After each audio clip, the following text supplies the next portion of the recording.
veamos el caso de analizar o definir el nivel sigma de un indicador, pero ya más o menos ido colocando acá para que vayan viendo qué herramientas se van usando para poder aplicar propiamente lo que es Six Sigma. Son distintas herramientas que se van a, vamos a ver en la última clase. Entonces, en la cuarta fase de lo que es Six Sigma, vamos a ver la mejora como tal. La cuarta fase de la metodología de MAC. Lo que buscamos en esta fase es primero identificar bien nuestro proceso. En este punto tenemos ya bien clarificado nuestro proceso, qué agrega valor, cuáles son las fronteras del proceso, y ya estamos teniendo indicadores que nos midan el proceso como tal, medir la productividad, la eficacia, la eficiencia.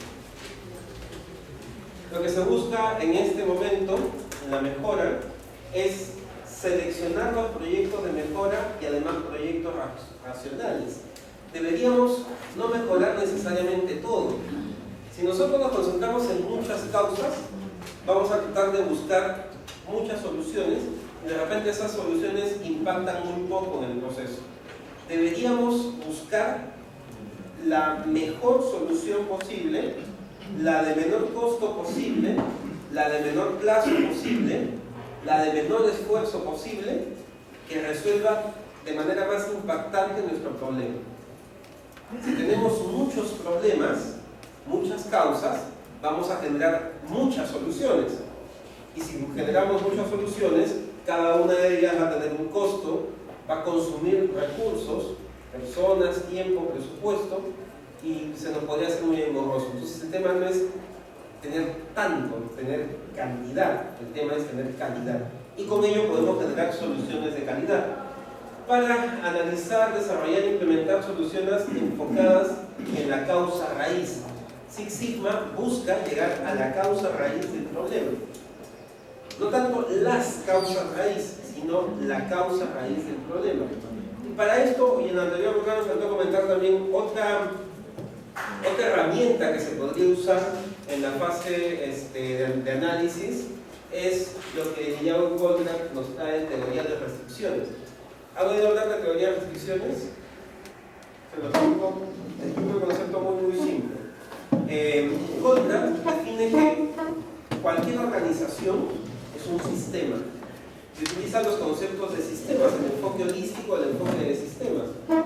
Cualquier proceso también es un sistema.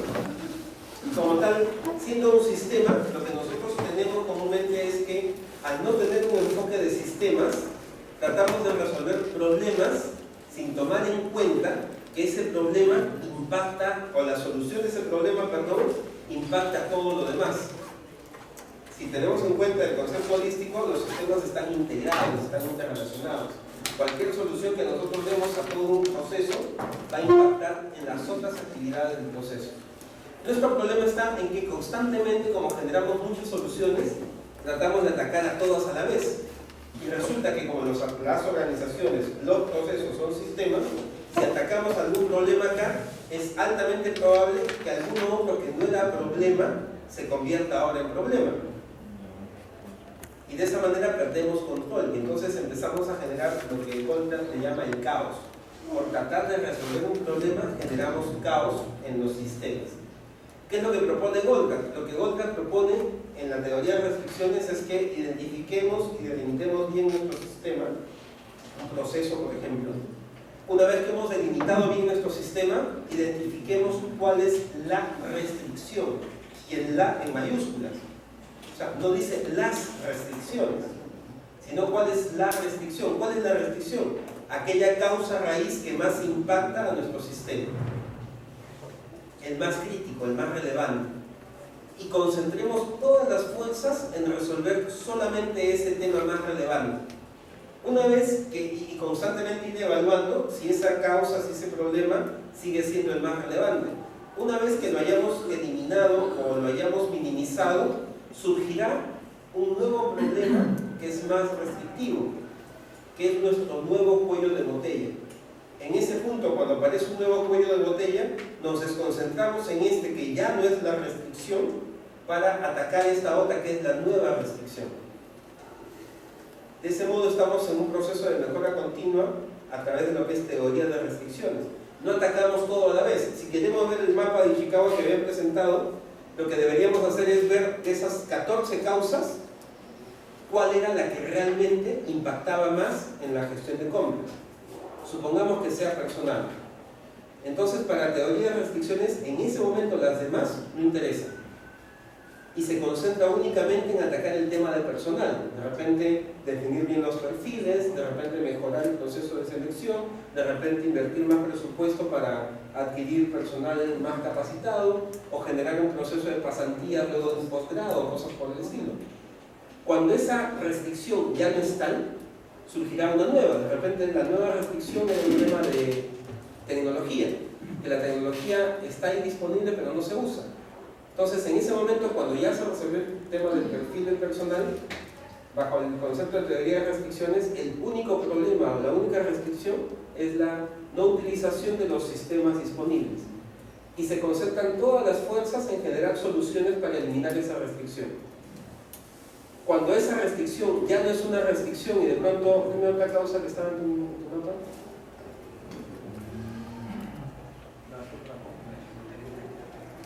Políticas individuales.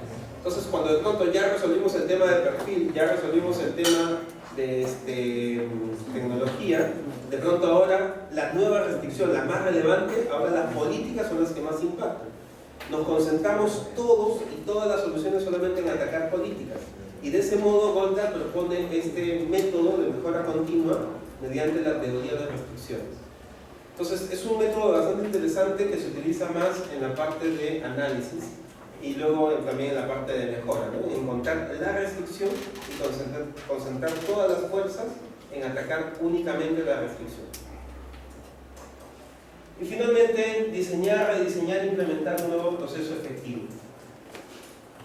Esto lo voy a pasar rápido para llegar rápidamente al formato que quiero que aprendamos, que es el Project Definition Form, ¿no? el formato de definición del proyecto de mejora. La idea es encontrar aquel proyecto que impacte más en lo que queremos resolver. No se trata tampoco de definir cantidad de proyectos. Si definimos solo un proyecto que tiene el mayor impacto posible y que va a implicar el menor esfuerzo posible, ese será nuestro mejor proyecto. El de mayor impacto posible y menor esfuerzo posible. Este esfuerzo puede ser una definición de los recursos que se requieren. Menor esfuerzo es, digamos, el resumen de menor cantidad de mano de obra, menor cantidad de recurso humano, menor cantidad de presupuesto, menor cantidad o menor plazo. Entonces, bajo esos tres elementos se puede evaluar este concepto de esfuerzo. Aquel proyecto de menor esfuerzo posible y de mayor impacto posible será nuestro mejor proyecto implementado. A veces, con el diagrama causa-efecto, uno define estos 4 proyectos y muchas veces se implementan los 4. Sin embargo, la propuesta de Six Sigma es que nos concentremos en aquel de mayor impacto y menor esfuerzo posible. La idea es utilizar un formato que es el Project Definition Form, que nos permita justamente formular las mejoras que se van a hacer, qué riesgos se tienen en este momento, qué nos podría ayudar a implementar esa solución y qué nos podría perjudicar, eventualmente qué plazos van a demandar, qué presupuestos van a requerir. Es una definición del proyecto como tal. Para elaborar este PDF es necesario que se tenga un amplio conocimiento del problema.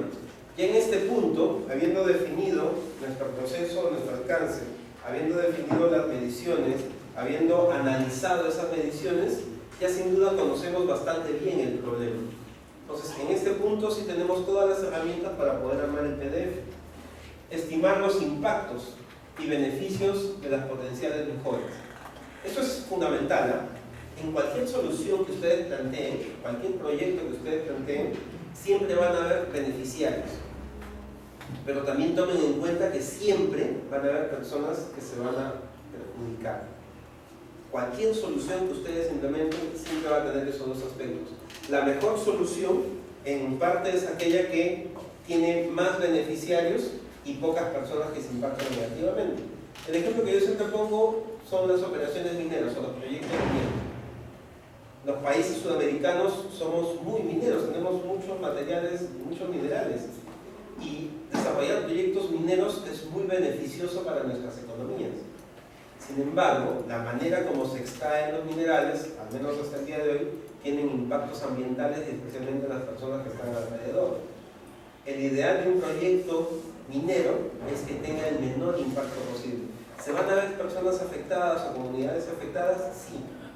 Un buen proyecto minero busca que impacte lo menos posible. Siempre se va a impactar el agua, se va a impactar la ecología, se va a impactar todo. El objetivo es que se impacte lo menos posible. El problema que surge en los países sudamericanos es que no se trabaja ese impacto tanto, y resulta pues que ese impacto, que es pequeño, se engrandece y los proyectos mineros se ven afectados por o cualquier otro proyecto. ¿Se imaginan en una organización donde hay mucha mano de obra y se decide automatizar todo? La organización va a ser más productiva, más eficiente, va a ser más rápida, va a tener mejores controles, porque inevitablemente se va a tener que requerir gente. Cualquier solución que ustedes siempre planteen va a tener beneficiarios y va a tener personas que se afecten. Sí, una consulta. En dos láminas anteriores hay un cuadro donde se visualiza cuál es el que tiene mayor impacto, ¿no es cierto? Y de los que tienen mayor impacto alto se coge aquel que tiene menor esfuerzo, ¿correcto? Pero la pregunta es, ¿cómo evalúo yo? Yo lo estoy evaluando por el menor esfuerzo, pero ese mayor impacto entre uno y otro, alguien puede haber una gran diferencia. Por ejemplo, el que tiene mayor esfuerzo implica un impacto alto que de repente se trata de vida de gente, de la persona. En el otro tiene un impacto alto, pero mayor esfuerzo, pero de repente pues es un impacto que me va a disminuir la productividad. En este caso, por ejemplo, simplemente estamos seleccionando el menor esfuerzo, sin evaluar, digamos, a qué se refiere ese mayor impacto. Sí, ahí hay que entrar a más profundidad en el concepto de impacto, ¿no? Dentro de las distintas herramientas que se tienen en Six Sigma, justamente se les da una valoración en el impacto positivo y el impacto negativo. La suma y resta de ello genera un impacto estándar, un impacto, tiene un nombre. Se me acuerda el nombre, no solamente el impacto positivo, sino el positivo menos el negativo. Y ese estándar de impacto es el que realmente se grafica acá. Puedes tener un proyecto, por ejemplo, un proyecto minero, ¿no? Tiene un alto impacto para las economías, pero si está mal definido tiene un fuerte impacto ecológico. Entonces, la suma, digamos, lo positivo que tiene menos lo negativo es lo que se grafica aquí, no solamente el impacto positivo.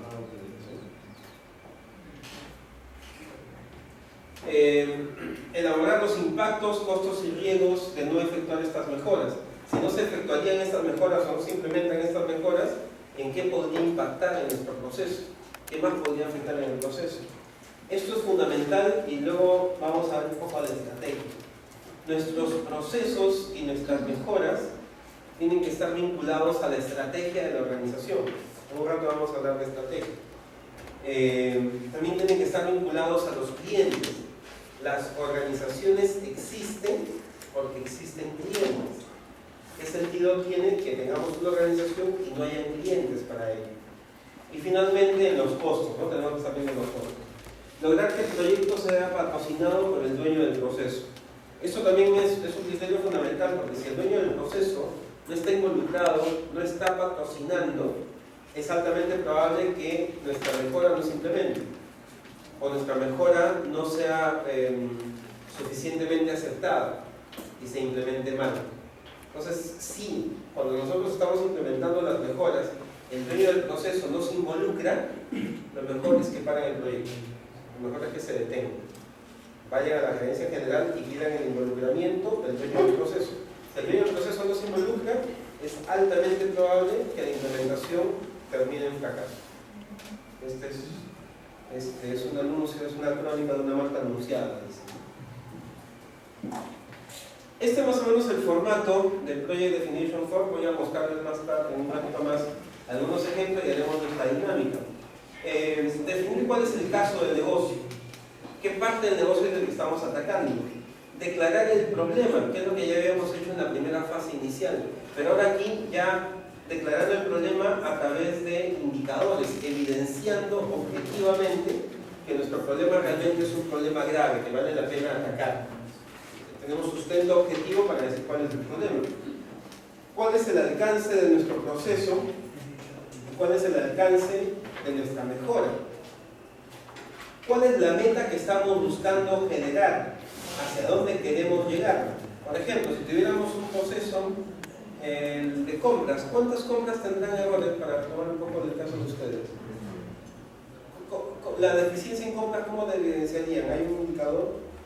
Sí, que no se satisfaga la demanda. Ok, insatisfacción de la demanda. ¿Y hacen encuestas a los usuarios? O por lo menos cada vez que el usuario pide algo, ustedes saben cuándo no les atendieron oportunamente. ¿Cómo podríamos tener un indicador para esa insatisfacción de la demanda? Puede ser a través del tiempo. Áreas distintas. ¿Cuánto tiempo se demora en mover ese Correcto. Entonces, a través de este indicador de tiempo podríamos definir objetivamente que estamos demorándonos demasiado tiempo en cada requerimiento. Entonces, si el día de hoy de repente nos estamos demorando 10 días promedio en atender un requerimiento, la declaración de la meta es decir, a qué nivel queremos llegar. Miren lo importante de declarar la meta. Si el día de hoy las atenciones promedios toman 10 días, por dar una cifra, ¿cuánto toman más o menos? Se está tomando ahora 82 horas. 82 horas, que eso es 4 días y un poquito más, ¿no? Sí, 4 días y un poquito más, 82 horas, ya. Pero 4 días seguidos. Es 4 horas o 10 días. horas hábiles. 82 horas seguidas. 82 horas ¿Pero cronológicas. porque esas son hábiles o porque esas 82 horas No, si es medido por horas, son horas cronológicas. O sea, porque ahí habría que definir días hábiles o días calendarios. Los días hábiles son contar el feriado. Si alguien hace un pedido un viernes a las 4:30 de la tarde, sábado no cuenta, domingo no cuenta, entonces ahora son horas hábiles. Dentro del horario de trabajo. Exacto, esos detalles deberían estar en la ficha de indicadores en las definiciones, ¿no? El horario de trabajo es de lunes a viernes, de tal a tal hora, y solo en esos horarios se contabilizan las horas, ¿no? Para que no haya dudas cuando haya un fin de semana. Ok, me voy a la rotación. ¿Sí? Ahora, si es que ese fuera nuestro indicador, y el día de hoy estamos en 82 horas, deberíamos declarar nuestra meta. Para fines de este año, ¿a cuánto estrellarían ese número de 82? 67 horas. Si nosotros dijéramos, para fines de 2013, requerimos que ese indicador esté en 30 horas, naturalmente deberíamos empezar ya a pensar en hacer cosas totalmente diferentes, hasta drásticas y hasta revolucionarias, a las que estamos haciendo el día de hoy. O sea, bajar de 82 horas a 30 sí implica pues grandes cambios. No es imposible, ¿eh? Pero sí implica grandes cambios. Pero lo que usted menciona de la teoría de restricciones, cuando aplicamos la teoría uno por uno, no nos vamos a demorar más en cambiar la realidad. Porque de repente, una de las políticas es mandarlos a todo el personal a capacitar. Luego va a pasar 3 meses, luego otra restricción. Y el personal ya sabe cuál es la teoría de la logística, ahora necesitan máquinas. Otros 2 meses más a lo mejor de la máquina. Luego se dan cuenta que las políticas son inadecuadas, otros 2 meses. No es simultáneo. Es la parte que... Un punto. En todo caso, en la página web de Goldra, no tengo ahorita la página web, pero si no la busco, tienen algunas herramientas de simulación en donde tú podrías cargar datos de tu proceso y simular que las soluciones se den en paralelo. Y luego pones datos de tu proceso y simular que se hagan a través de la teoría de restricciones, ¿no? O sea, revisar esta más grave, luego esta otra y luego esta otra. Y estadísticamente, es curioso, solo que se aplica muy poco, y en el Perú hay pocas experiencias. Estadísticamente se demuestra que usando teoría de restricciones logras eficiencias más rápido que implementando soluciones en paralelo. ¿Por qué? Porque cuando implementamos soluciones en paralelo, generamos nuevas restricciones que no controlamos. Por ejemplo, imaginemos que una solución sea enviar a todos a capacitación. ¿Y quién atiende el día de hoy? O sea, si el día de hoy tiene problema de personal, por tratar de dar esa solución en paralelo, resulta que genera un nuevo problema que antes no existía. Y entonces, el no tomar en cuenta, este es justamente el concepto holístico, el concepto de sistemas, ¿no? Genera nuevos problemas que no los controlamos. Y estadísticamente, al menos hay pocos casos en el Perú, yo no he visto ningún caso, sé que hay algunos pocos casos, pero en el Perú hay pocos casos de teoría de restricciones. Estadísticamente se demuestra que es más eficiente, paso a paso, por teoría de restricciones que haciéndolo en paralelo. Me gustaría conocer casos reales en el Perú de teoría de restricciones para poder dar un mejor sustento, ¿no? Estoy hablando de la teoría, pero a ver, echada a la práctica es otro tema. En países como Canadá hay varios casos reales donde ya no solamente simulados, sino que de verdad aplicando teoría de restricciones generan eficiencias más rápidamente que si se hace por los mecanismos tradicionales. Entonces, a mí me parece que esta declaración de la meta es uno de los elementos más relevantes en esta definición. Si, por ejemplo, volviendo al ejemplo de ustedes, el día de hoy está en 82 y la declaración de la meta es bajarlo a 80 hacia finales del año 2013, entonces las soluciones que van a plantear es para bajar 2 puntos. En cambio, si el día de hoy estamos en 82 y la meta es que para diciembre del 2013 lleguemos a 30, naturalmente deberían generar soluciones totalmente diferentes. Las que habían planteado para bajar 2 puntos no les van a servir. Tienen que ser otras soluciones. Esta definición de meta es la que va a marcar qué tipo de soluciones requerimos. Si yo quisiera, volviendo al ejemplo de bajar de peso en un año, probablemente siguiendo una rutina de deporte durante el año lo logre hacer. Si quisiera bajar 5 kilos, si quisiera bajar 5 kilos con una rutina no muy exigente durante el año, a fines del 2013 de pronto sí bajé esos 5 kilos. Pero si quisiera bajar un 20% de mi peso, siguiendo esa rutina, voy a llegar a diciembre y no voy a bajar ese 20%. Necesito hacer algo más drástico. De repente una cirugía, de repente una lipo, de repente un yeso, ya no solamente el ejercicio, ¿no? O una nutricionista, o sea, hay muchas soluciones. Pero cada una de las soluciones que nosotros planteemos va a tener ciertos supuestos y va a tener ciertos riesgos potenciales. Si siguiendo ese ejemplo, ¿no? Que mi solución para bajar un 20% de peso en un año sea una cirugía, toda cirugía tiene riesgos. Toda intervención tiene riesgos. Entonces debería considerarla antes de. También tiene ciertos supuestos. El supuesto de una cirugía, de pronto dice voy a estar convaleciente en cama 5 días y un mes con mucho cuidado. Y si hay una infección, y si no son 5 días, son 8 días, entonces mis labores cotidianas se podrían ver afectadas.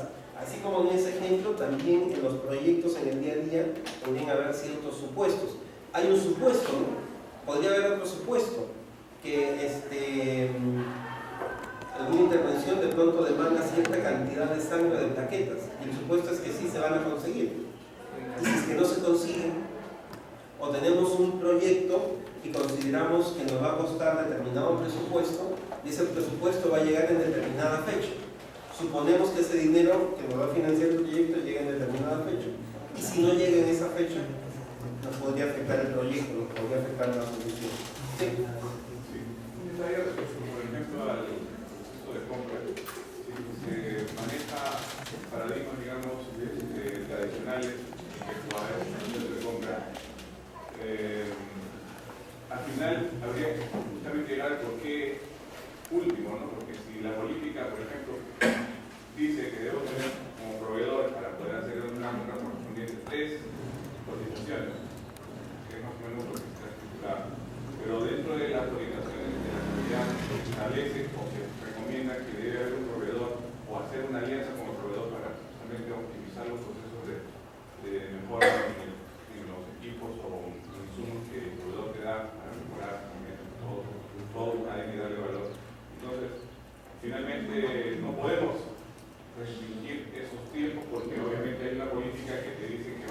gestionarlo desde un tema como desde una visión nacional, sino desde una visión, digamos, de mejora en función de las nuevas estrategias de gestión.